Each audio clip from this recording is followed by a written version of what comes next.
မင်္ဂလာပါခင်ဗျကျွန်တော်တို့ပါတီရဲ့မူဝါဒဆိုင်ရာဗောဓကြေညာချက်အများခေါ်တော့ manifesto ပေါ့ဗျာဒါနဲ့ပတ်သက်လို့မကြာခဏမေးကြများကြတယ်ကျွန်တော်တို့ကလည်းဖြေပေးတာပေါ့လေဖြေပြီးတော့တစ်ဆက်တည်းမဖြေရမနဲ့ခန္ဓာတစ်ခုစီကြွကြဖြစ်နေတယ်လို့ဖြစ်နေပါတယ်ဒါကြောင့်မလို့တနေ့ကိုတစ်ခုလောက်ပေါ့လေဒီ online ကနေပြီးတော့ပဲရှင်းလင်းပြသွားပေးပါမယ်ဒီပြင်ထဲမှာပဲကျွန်တော်အချိန်တွေပေးရင်ပေးသလိုသတင်းစာရှင်းလင်းပွဲလုပ်ပြီးတော့ရှင်းပြပါမယ်လို့ပဏာမပြောနေပါတယ်ဒီမူဝါဒသဘောထားဆိုင်ရာပညာချက်ထွက်ဖို့အတွက်ကျွန်တော်ဘယ်လိုစဉ်းစားခဲ့တယ်လဲဆိုတာဒီညမှာကျွန်တော်ကလည်းတင်ပြခြင်းတယ်လေအဲ့တော့ကျွန်တော်ပါတီမှာပါတီအကြီးအကဲဘိုင်းရပါဗျာပြည်တော်စုဝင်ကြီးတာဝန်ထမ်းဆောင်ခဲ့မှုတဲ့အငိမ့်စားဝန်ထမ်းတွေနဲ့ဒီမှာချိန်ဖန်များစွာတွေ့ပြီးတော့ကျွန်တော်တို့အခြေအနေရပေါ့သူတို့ကင်တွယ်ခဲ့တဲ့ဌာနတွေရဲ့အခြေအနေဓာတ်တွေကိုကျွန်တော်တို့အသေးစိတ်ကျွန်တော်တို့ဆွေးနွေးပါတယ်အလားတူပဲဒုတိယဝန်ကြီးအငိမ့်စားတွေအလားတူပဲအခြားသောအဆင့်အမျိုးမျိုးမှာထမ်းဆောင်ခဲ့တဲ့အငိမ့်စားတွေနဲ့ကျွန်တော်ချိန်ဖန်များစွာတွေ့ဆုံဆွေးနွေးမှုတွေလုပ်ပါတယ်အဲ့ဒီရတဲ့စင်ကျွန်တော်အချက်လက်တွေရပါတယ်နောက်ဒုတိယတစ်ချက်ကကျွန်တော်ပြည်တွင်းပြည်ပကျွမ်းကျင်ပညာရှင်များနဲ့ကျွန်တော်ရုံးကမှာပဲချိန်ပြန်များစွာတွေ့ပါတယ်အဲ့ဒီကနေကျွန်တော်တို့အကြံဉာဏ်တွေအများကြီးရပါတယ်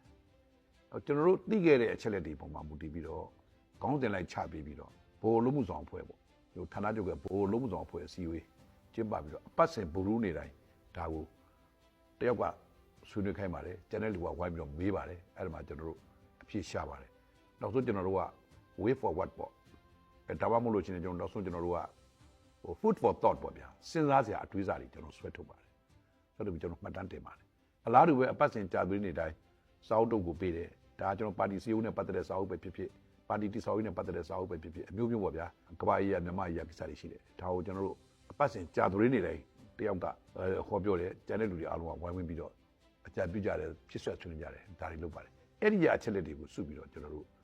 ဒီ manifesto ကိုစဉ်းစားခဲ့ကြတာဖြစ်ပါတယ်။တော်လို့ဆိုကျွန်တော်တို့ manifesto မှာတော့မူဝါဒဆိုင်ရာ29ချက်ပါတယ်ဗျ။ဥပမာပြကာဝေးဆိုင်ရာမူဝါဒ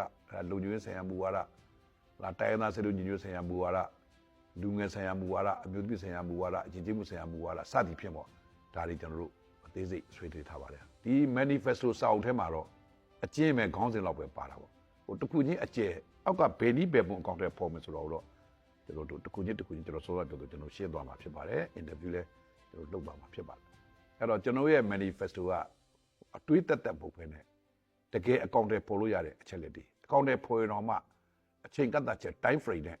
ဘယ်နည်းပဲပုံအောင်မြင်အောင်အကောင့်ထဲပေါ်မယ်ဆိုတာကိုဒါကျွန်တော်စနစ်ကျလေ့လာသုံးသပ်ထားတဲ့ manifesto တစ်ခုဖြစ်ပါတယ်လို့ကျွန်တော်ပြောချင်ပါတယ်ဗျာကျေးဇူးတင်ပါတယ်